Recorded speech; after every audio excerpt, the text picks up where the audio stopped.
Hello everyone, मैं कौशलेंद्र कुमार। स्वागत है आपका इस चैनल में जिसका नाम है मैथ्स बाय कौशलेंद्र सर। इस चैनल में आप पढ़ते हैं 11, 12 एनडीए और जेई लेवल का मैथ्स बिल्कुल सिंपल तरीके से, क्लियर कंसेप्ट, इजी मेथड और शानदार परिणाम। आज के इस वीडियो लेक्चर में हम आपको शुरू करने जा रहे हैं इंटीग्रल कैलकुलस 12th का मोस्ट इम्पॉर्टेंट टॉपिक, स्कोरिंग के साथ साथ अप्लीकेबल भी। तो जल्दी जल्दी आप सब लोग ज़्यादा से ज़्यादा लोगों के बीच इस चैनल को शेयर कर दीजिए, वीडियो को लाइक भी कर दीजिए। चलिए शुरुआत करते हैं integral calculus from zero level, बिल्कुल शुरुआत से अंत तक वीडियो देखिएगा। चलिए शुरुआत करते हैं इंटीग्रल कैलकुलस। इंटीग्रल कैलकुलस के फादर माने जाते हैं लेबनिज, जॉन लेबनिज। न्यूटन साहब माने जाते थे डिफरेंशियल कैलकुलस के फादर, और इंटीग्रल कैलकुलस के फादर माने जाते हैं Leibniz. So both Newton and Leibniz were considered as father of calculus. Integral calculus के फादर माने जाएंगे लेबनिज। इंटीग्रल कैलकुलस दो भाग में बटा हुआ है। इंटीग्रल कैलकुलस एक होता है आपका इनडिफिनिट इंटीग्रल और दूसरा होता है डिफिनिट इंटीग्रल। एक को कहते हैं इनडिफिनिट इंटीग्रल और एक को कहते हैं डिफिनिट इंटीग्रल। डिफिनिट नाम से ही स्पष्ट है, इनडिफिनिट इंटीग्रल का वैल्यू फिक्स्ड नहीं होगा, लेकिन डिफिनिट इंटीग्रल का वैल्यू फिक्स्ड होगा। इनडिफिनिट इंटीग्रल का सिंबल होता है F of x D x और डिफिनिट इंटीग्रल का हो जाता है F of x D x, और एक लिमिट लगा देते हैं ए से बी तक, ए से बी तक। Indefinite integral f x D x को हम लोग पढ़ते हैं integral of F x with respect to x. Integral of F x with respect to x. F x D x को हम लोग पढ़ेंगे integral of F x with respect to x, या इसी को कहते हैं antiderivative of F x. Antiderivative of F x with respect to x. Antiderivative भी इसको कहते हैं, एंटी डेरिवेटिव, या इसको कहते हैं primitive of F x. Primitive of F x, f x का प्रिमिटिव कहते हैं। और डिफिनिट इंटीग्रल में भी सेम बात हो जाता है, बस यहाँ ए को कहते हैं लोअर लिमिट, लोअर लिमिट, और बी को कहते हैं अपर लिमिट। बी हो जाएगा अपर लिमिट और ए हो जाएगा आपका लोअर लिमिट। चलिए शुरुआत करते हैं इनडिफिनिट इंटीग्रेशन से। चलिए शुरुआत करते हैं इनडिफिनिट इंटीग्रेशन से। इनडिफिनिट इंटीग्रेशन यानी जिसका वैल्यू डिफिनिट नहीं है, तो इसका लिटरल मीनिंग होता है समेशन। लिटरल मीनिंग मतलब वर्ड मीनिंग, लिटरल मीनिंग इसका मतलब होता है समेशन। समेशन यानी बहुत सारे चीज़ों को जब आप जोड़ते हैं तब उसको इंटीग्रल कहते हैं, कंबाइंड कहते हैं। तो इंटीग्रेशन का लिटरल मीनिंग समेशन होता है। It is applied to almost all branches of science such as physics, chemistry, bio, engineering, economics, statistics, algebra, trigonometry, coordinate geometry, geometry, dynamics, and even it is also used in social science, economics। तो इसका हर जगह use है indefinite integration का। इसका मतलब ये हुआ कि this is the most important mathematical tools. Higher mathematics का ये सबसे इम्पॉर्टेंट टूल्स हो जाता है। इंडिफिनिट इंटीग्रेशन पर पकड़ बनने का मतलब है पूरे इंटीग्रल कैलकुलस का आप चैंपियन बन जाएंगे, इंटीग्रल कैलकुलस का। और ये प्रैक्टिस पर डिपेंड करेगा। ये चैप्टर थोड़ा लेंदी है, तो इस चैप्टर में कमांड करने के लिए आपको काफ़ी प्रैक्टिस करनी होगी। हालांकि हम बहुत सिंपल तरीके से हम इसको आगे ले जाएंगे, बस ज़रूरत है कि आप अंत तक वीडियो देखते रहिए। और सीरीज में जितना वीडियो बनेगा उन सब वीडियो को एक जगह कलेक्ट कीजिए, नोट कीजिए, जितना प्रॉब्लम बताया जाएगा सबको एक जगह कलेक्ट कीजिए। चलिए शुरुआत करते हैं वर्बली नहीं, अब रिटन में। तो इंडेफिनिट इंटीग्रल का मतलब हो गया समेशन, ये क्या बोलते हैं, छोटे छोटे चीज़ों को जोड़ना। जैसे हम लिखते हैं इंटीग्रेशन ऑफ dx, तो इसका मतलब क्या हुआ, dx मतलब हुआ छोटा x, इसका मतलब हुआ छोटे छोटे x का समेशन, छोटे छोटे x का समेशन। तो इसका मतलब जब छोटा छोटा x को हम जोड़ेंगे तो एक बड़ा x बन जाएगा। तो इंटीग्रेशन ऑफ dx बराबर होता है x। चूँकि ये वैल्यू इंडिफिनिट है तो इसका एक यूनिक वैल्यू प्राप्त करने के लिए इसमें हम कांस्टेंट ऑफ इंटीग्रेशन जोड़ देते हैं। इसमें नया चीज़ जुड़ेगा c को कहते हैं कांस्टेंट ऑफ इंटीग्रेशन, और आगे इसकी हम लोग चर्चा करेंगे। कांस्टेंट ऑफ इंटीग्रेशन क्यों ऐड करते हैं, क्योंकि इंडेफिनिट इंटीग्रेशन का कोई डेफिनिट वैल्यू है ही नहीं। तो टू गेट यूनिक वैल्यू प्राप्त करने के लिए वी ऐड c, हम लोग c को जोड़ देते हैं। यूनिक वैल्यू जैसे ही प्राप्त करना होता है तो उसको हम लोग जोड़ देते हैं। इंडेफिनिट इंटीग्रेशन को चलिए डिफाइन करते हैं। कैसे डिफाइन करेंगे, तो the process of finding the antiderivative is known as integration, या आप कह सकते हैं इंटीग्रेशन इज द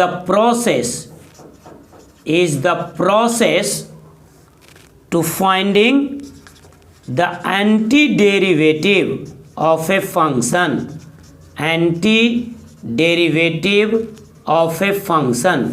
किसी फंक्शन का एंटी डेरिवेटिव प्राप्त करने का जो प्रोसेस है उसी को कहते हैं इंटीग्रेशन। इसको हम ऐसा भी कह सकते हैं कि integration is the inverse process of differentiation.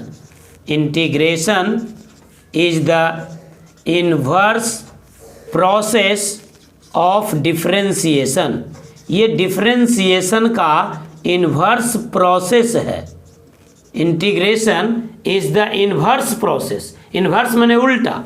देखिए रेसिप्रोकल माने भी उल्टा होता है, कन्वर्स माने भी उल्टा होता है, और इनवर्स माने भी उल्टा होता है। तो इनवर्स यूज किया जाता है प्रोसेस के रूप में, कन्वर्स वो यूज किया जाता है स्टेटमेंट के रूप में, और रेसिप्रोकल पोजीशन के रूप में।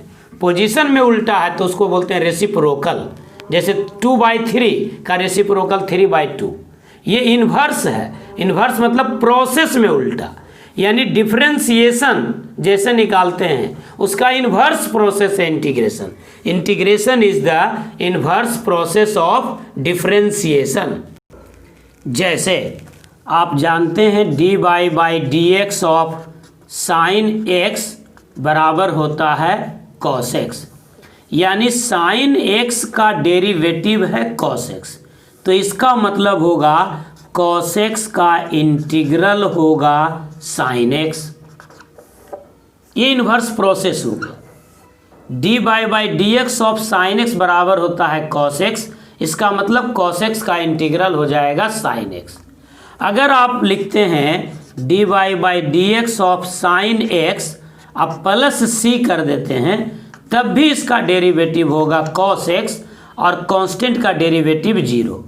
इसका मतलब cos x का इंटीग्रेशन हो गया साइन x प्लस c। जहां अभी आपने देखा ऊपर में cos x का इंटीग्रेशन साइन x, और यहाँ देख रहे हैं cos x का integration sine x plus c। हम यहाँ c के जगह पर कुछ भी रखेंगे तो यही मिलेगा। इसी वजह से इसको कहा जाता है इंडेफिनिट इंटीग्रेशन, यानी वैल्यू इसका फिक्स्ड नहीं है। तो फिक्स्ड करने के लिए हम कांस्टेंट ऑफ इंटीग्रेशन जोड़ते हैं। तो आपने सीखा कि integration is the inverse process of differentiation. अब उसी पर आधारित ये पूरा रिजल्ट आपको प्राप्त हो जाएगा, यानी जो फॉर्मूला आप पढ़े हैं डिफरेंशिएशन में वही फॉर्मूला यूज होगा इंटीग्रेशन में। तो रिजल्ट याद कर लीजिए, कुछ इंटीग्रेशन का रिजल्ट, डेरिवेटिव का भी फॉर्मूला याद हो जाएगा।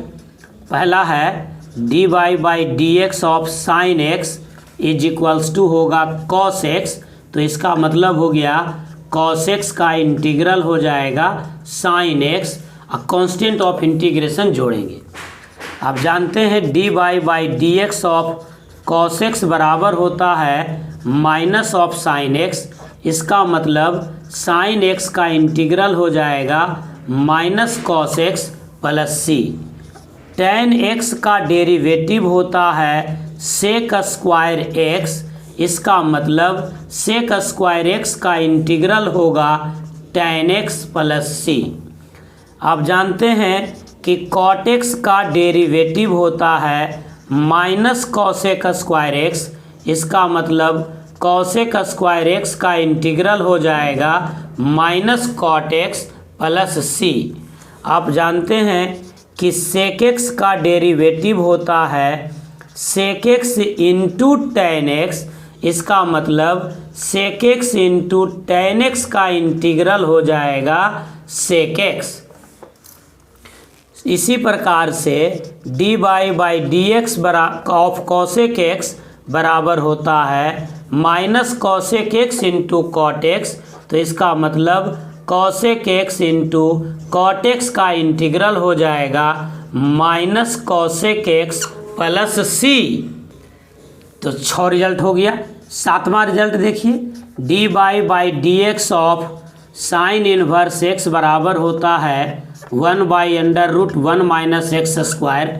इसका मतलब 1/√1 माइनस एक्स स्क्वायर का इंटीग्रल होगा sine inverse x plus c. Cos inverse x में सिर्फ माइनस लग जाता है। D Y by D x of tan inverse x बराबर होता है 1/1 प्लस एक्स स्क्वायर। इसका मतलब 1/1 प्लस एक्स स्क्वायर का इंटीग्रल हो जाएगा tan inverse x plus c. Cot में इन्वर्स एक्स का डेरिवेटिव में सिर्फ माइनस लग जाएगा। 9 नंबर रिजल्ट है d Y by D x of sec inverse x बराबर होगा 1/x into √x square minus 1, यानी 1/x into √x square minus 1 dx बराबर होगा सेक इन्वर्स एक्स, यानी 1/x into √x square minus 1 का इंटीग्रल होगा सेक इन्वर्स एक्स। आप जानते हैं कि D Y by D x of E to the power X बराबर यही रहता है, यानी ई टू द पावर एक्स का derivative E to the power X ही रहता है। तो E to the power x का इंटीग्रल भी E to the power X ही रहेगा। सब में सी जोड़ देना है, constant of integration. D Y by D x of log X बराबर होता है 1/x। तो 1/x का इंटीग्रल होगा लॉग एक्स प्लस सी। आप बुक में बहुत जगह लिखा हुआ देखिएगा log of mod X plus C. ऐसा इसलिए कि निगेटिव नंबर का तो लॉग डिफाइंड ही नहीं होता है, इसलिए हम मॉड लगा देते हैं कि पॉजिटिव वैल्यू ही मिले। तो 1/x का इंटीग्रल हो जाएगा log x। 12 नंबर फॉर्मूला देखिए, d Y by D x of x to the power n बराबर होता है n into x to the power n माइनस 1, एक कम जाता है। तो अगर हम d Y by D x of x to the power n plus 1 निकालें तो क्या हो जाएगा n plus 1 into x to the power n plus 1 minus 1। अब इसको हम इधर ले आते हैं तो ये कांस्टेंट है, यानी d Y by D x of x के पावर n प्लस 1 अब बटा n प्लस 1 बराबर हो जाएगा x के पावर n, यानी x के पावर n प्लस 1 बटा n प्लस 1 का डेरिवेटिव होगा x to the power n। इसका मतलब x के पावर n का इंटीग्रल होगा x का पावर n प्लस 1 बटा n प्लस 1 प्लस सी। ये सबसे इम्पोर्टेंट फार्मूला है जो फ्रीक्वेंटली यूज होगा इंटीग्रेशन में, x के पावर n का इंटीग्रल। अब कोई कहे कि 1/x का इंटीग्रल निकालिए तो इसको आप x के पावर -1 dx करके नहीं बना सकते हैं। क्यों? क्योंकि देखिए अनडिफाइंड हो जाएगा। ये हो जाएगा x के पावर -1 प्लस 1 बटा -1 प्लस 1 बराबर अनडिफाइंड। तो 1/x dx का इंटीग्रल होगा log x। ये स्टैंडर्ड रिजल्ट है, ध्यान दीजिएगा। हाँ, बाकी इस फॉर्मूला पर और भी बना सकते हैं। जैसे मान लीजिए हमको एक्स स्क्वायर का इंटीग्रल लिखना है तो पावर 1 बढ़ा देंगे और उसी से डिवाइड कर देंगे। जैसे मान लीजिए x का पावर 99 का इंटीग्रल लिखना है तो ये हो जाएगा x के पावर 100/100 प्लस c, यानी डिवीजन में हो जाएगा, पावर एक बढ़ जाएगा और उतना ही से डिवाइड कर देंगे। जैसे मान लीजिए हमको x के पावर 5 का इंटीग्रल लिखना है तो ये हो जाएगा x के power 6/6 plus c। 12 number formula देखिए, आप जानते हैं dy/dx of a to the power x बराबर होता है a to the power x log a base e। log a तो कांस्टेंट हो गया, तो आप लिख सकते हैं dy/dx of a to the power x by log a base e बराबर हो गया a to the power x, यानी a to the power x बटा log a का डेरिवेटिव होगा a to the power x। इसका मतलब a to the power x का इंटीग्रल होगा a to the power x upon log a base e। तो a to the power x का integral हो गया a to the power x upon log a base e। In general आप इस प्रकार से लिख सकते हैं, if dy/dx of f of x plus c बराबर f ऑफ x है तो इसका मतलब f ऑफ x का इंटीग्रल होगा f of x plus c। यहाँ कैपिटल है, ये स्मॉल है। अगर कैपिटल f(x) प्लस c का डेरिवेटिव है स्मॉल f(x) तो f(x) का इंटीग्रल हो जाएगा f of x plus c। ये जनरल फार्मूला हो गया इंटीग्रल का। बाकी जो भी फार्मूला आप डिफरेंशिएशन में जानते हैं उस सब को डायरेक्ट आप यहाँ यूज कर सकते हैं। अब इसका ज्योमेट्रिकल मीनिंग देखते हैं। ज्योमेट्रिकल मीनिंग,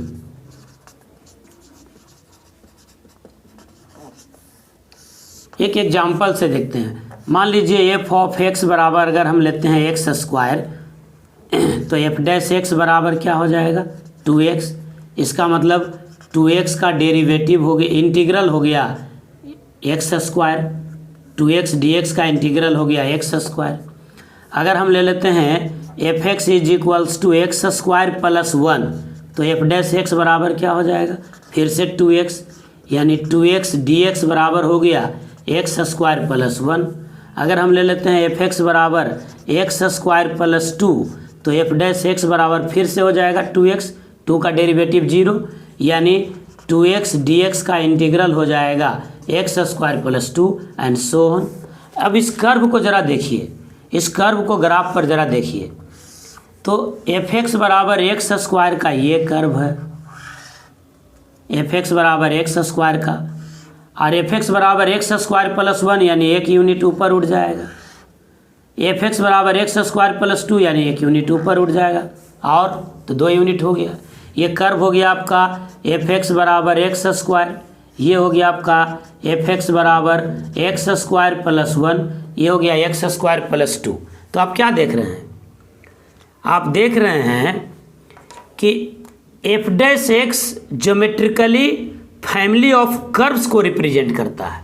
इस फैमिली के सारे कर्व्स का पार्टिकुलर पॉइंट x बराबर a पर जो टेंजेंट ड्रॉ करेंगे उस सब का स्लोप सेम होगा, सब का स्लोप सेम होगा, यानी स्लोप पैरेलल हो जाएगा। स्लोप अगर खींचा जाए तो वो पैरेलल होगा। फिर से integral of f(x) dx geometrically family of curves को रिप्रेजेंट करता है। इस फैमिली के सारे कर्व्स का पार्टिकुलर पॉइंट पर अगर हम टेंजेंट ड्रॉ करें तो सब का स्लोप सेम होगा, यानी टेंजेंट पैरेलल होगा। तो y बराबर x स्क्वायर प्लस c, 0 1 2 3 4 कुछ भी कर दें, y बराबर x स्क्वायर प्लस c के जगह पर कुछ भी लिख सकते हैं। फैमिली ऑफ कर्व्स को रिप्रेजेंट करता है, फैमिली ऑफ कर्व्स को रिप्रेजेंट करता है, यानी इनडिफिनिट इंटीग्रल जो है फैमिली ऑफ कर्व्स को रिप्रेजेंट करता है, जिनकी सारे मेंबर्स पर टेंजेंट का स्लोप इक्वल होता है, टेंजेंट का स्लोप इक्वल होता है। नेक्स्ट देखिए, algebra of integration, algebra of integration, हर चीज़ का अपना अपना अलजेब्रा होता है। तो इसमें 3 अलजेब्रा होगा, integration of f of x plus g of x D x बराबर होगा f of x D x plus g of x D x, यानी जोड़ का इंटीग्रेशन बराबर इंटीग्रेशन का जोड़। इंटीग्रेशन सम का निकालना हो तो इंटीग्रेट करके सम कर देंगे। Similarly integration of F X minus G X D X is equals to F of X का integral minus G of X का इंटीग्रेशन, यानी डिफरेंस का इंटीग्रल बराबर इंटीग्रल का डिफरेंस। इसी प्रकार से constant into F of X का इंटीग्रल बराबर कांस्टेंट बाहर निकलेगा और एफ ऑफ एक्स का इंटीग्रल। तो ये था आपका इंटीग्रेशन का बेसिक। चलिए कुछ एग्जाम्पल्स के तौर पर कुछ प्रॉब्लम्स को देखते हैं, आपको बहुत मज़ा आएगा। थ्योरी पढ़ने में हम जानते हैं कि आप लोगों को मज़ा नहीं आता है, लेकिन इतना बेसिक बात था, इतना आप समझ जाइएगा तो काफ़ी आसान रहेगा। अब हम लोग शुरुआत करते हैं प्रॉब्लम। बहुत प्रॉब्लम होगा, बस अंत तक वीडियो देखते रहिएगा और प्लीज़ वीडियो को लाइक कर दीजिए, चैनल को सब्सक्राइब कीजिए और दोस्तों में इसे शेयर भी कीजिए। और चलिए अब स्पीड में प्रॉब्लम देखते हैं बहुत सारा। चलिए प्रॉब्लम्स देखते हैं। पहला प्रॉब्लम्स है integral of sec square x upon cosec square x D x. तो क्या करेंगे, सेक स्क्वायर एक्स को लिख देते हैं 1/cos स्क्वायर एक्स।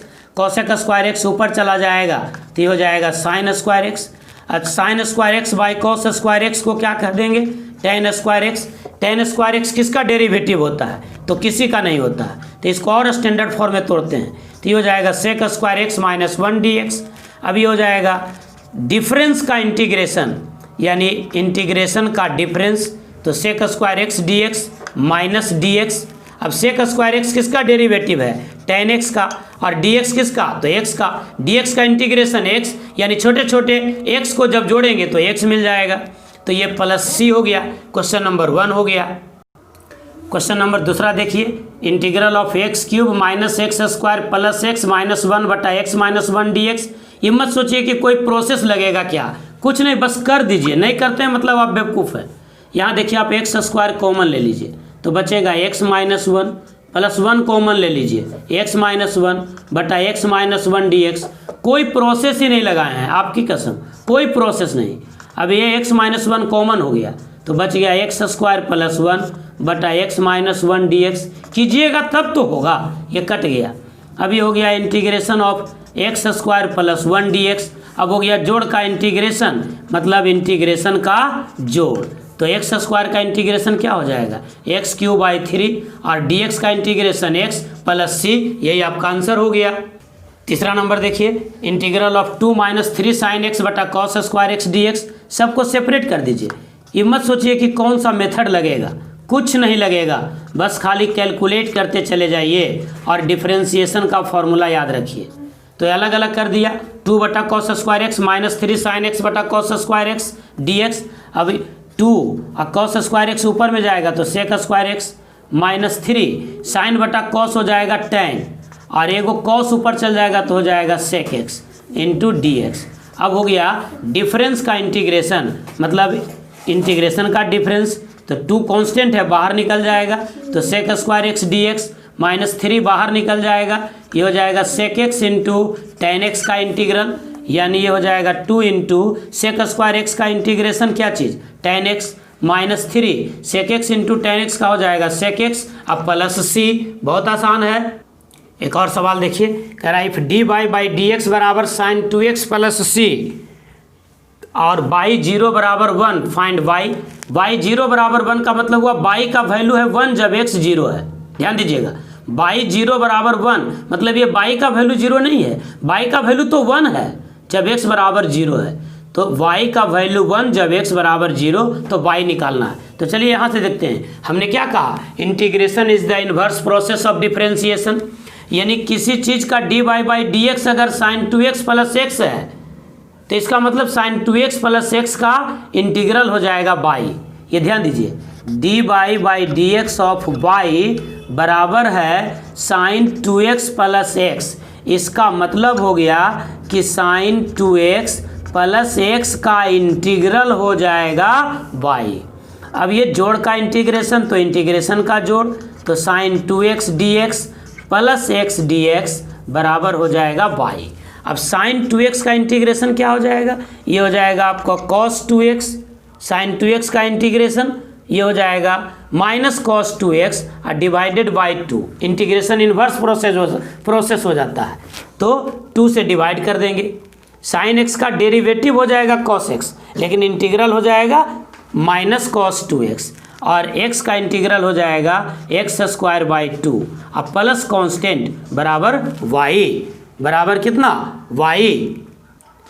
अब आगे क्या करेंगे, ये y का हमको वैल्यू मिल गया, लेकिन अभी इसमें c कांस्टेंट है, तो एक चीज़ और दिया हुआ है क्या कि y 0 बराबर 1, यानी y का वैल्यू है 1 जब x का वैल्यू है 0, तो यहाँ x का वैल्यू रख देते हैं 0, तो cos 0 हो जाएगा 1, cos 2 इंटू 0 यानी cos 0 हो गया 1, तो -1/2 x का वैल्यू हो गया 0 जोड़ c बराबर 1, यानी c बराबर होगा 1 + 1/2, ये हो जाएगा 1, c = हो जाएगा, देखिए -1/2 है, उधर जल जाएगा तो प्लस में, तो 1 + 1/2 यानी कितना हो जाएगा 3/2। इसीलिए y बराबर क्या मिल गया -cos 2x/2 प्लस x² 2 अब प्लस c का वैल्यू हो गया 3/2, यही आपका आंसर हो गया।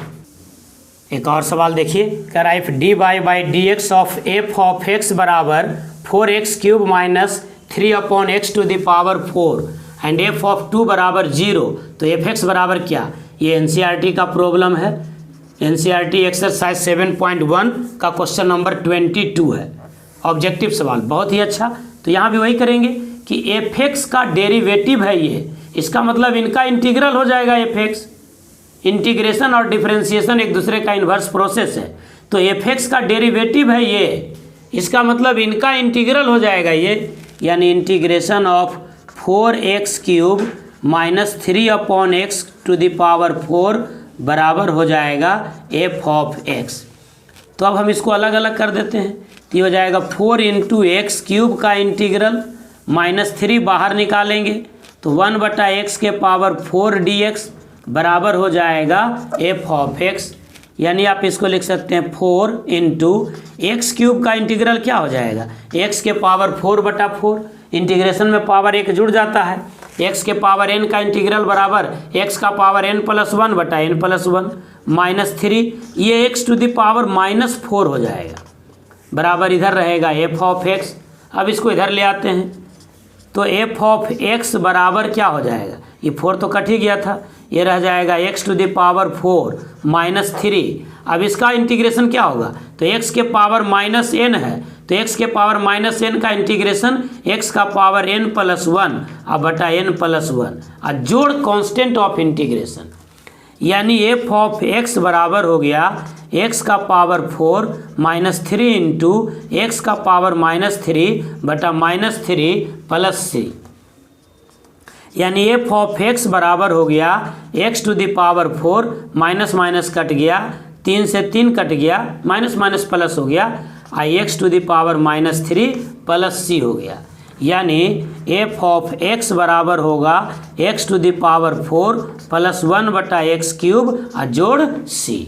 अभी भी फंक्शन का वैल्यू नहीं निकला है, ये हमको fx बराबर हो गया, इसमें आप देख रहे हैं कि एक कांस्टेंट है, इस कांस्टेंट को कैसे हटाएंगे, तो कह रहा है कि f ऑफ 2 बराबर 0 है, f ऑफ 2 बराबर 0, इसका मतलब हो जाएगा कि f ऑफ 2 मतलब हो गया 2 का पावर 4 + 1/2 का पावर 3 प्लस c बराबर 0, यानी 2 का पावर 4 हो जाएगा 16 + 1/2 का पावर 3 हो जाएगा 8 प्लस c बराबर 0, तो ये हो जाएगा आपको 16 × 8 128 प्लस 1, यानी 129 + 8 + c बराबर 0, यानी c का वैल्यू मिल गया -129/8, ये c का वैल्यू मिल गया।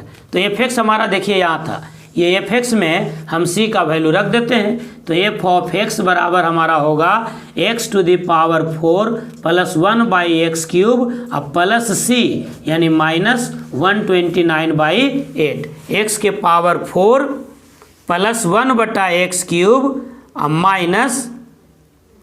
-129/8। ये ऑब्जेक्टिव सवाल था आपका एनसीईआरटी का। तो हम उम्मीद करते हैं कि आपको इंटीग्रेशन का ये पहला लेक्चर काफ़ी अच्छा लगा होगा।